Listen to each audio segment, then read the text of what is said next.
ఓయ్ ఈ మంచాలు ఎప్పుడు కూర్చుంటే ఎప్పుడు గిట్లా సిద్ధార్లు ఎత్తవేంది ఏమన్నా ఈ మంచాలు బంగారం ఉన్నదా లేకపోతే వెండి ఉన్నదా? ఇంట్లో సిద్ధార్థ ఎందుకు ఎత్తానురా? ఇగో సిద్ధార్లు ఎత్తావు ఇల్లు తరాపు పెట్టుకుంటా పొద్దురాక. ఈ మంచాలనే వండుకోవాలని రూల్ ఉన్నదా? ఇంకా బెడ్లో వండుకోవచ్చు కదా. బెడ్ లేవు మాకు. మీ మనవాళ్ళ బెడ్లో వండుకోరాదను? గంట పోయి పంటనా అలా పోయి టీవీ రాదాను ఊకిళ్ళనే వండాలని ఏం రూలే? మరిగా పొయ్యి అది కోతులు దొరుకుతాయి ఇంట్లో. కావాలి ఉంటావా? ఇల్లు కావాలా? మరి పెద్దమ్మ అయితే పెద్దమ్మ లేదు. పెద్దమ్మ పని పోలేదా?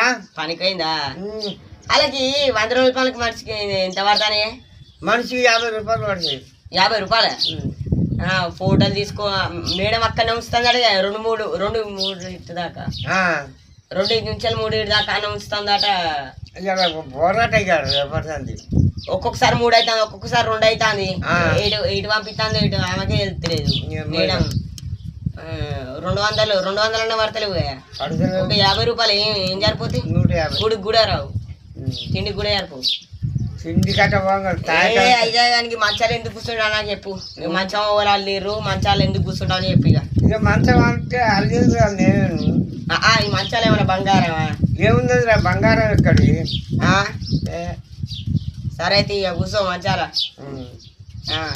నీ మంచాల బంగారం అంటది. ఇక ఎప్పటి నుంచాలో కూర్చుంటారా?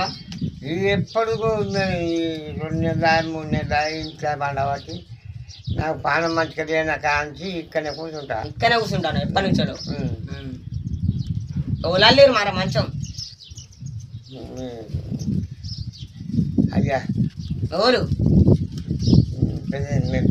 పెద్దవాప గట్లే మరి గట్ల ఎందుకు చెప్తాను? పెద్దవాప లేడా? ఇక ఇల్లు కావాలని ఇల్లు ఏమంటుకుండా ఇల్లే నాని చెప్తావు. ఇక్కడనే. సరే తాత, ఇంకా మంచాలు ఎందుకు కూర్చున్నాడు? నేను పర్సన్ కాబట్టి ఈ మంచాల కూర్చుంటాడు.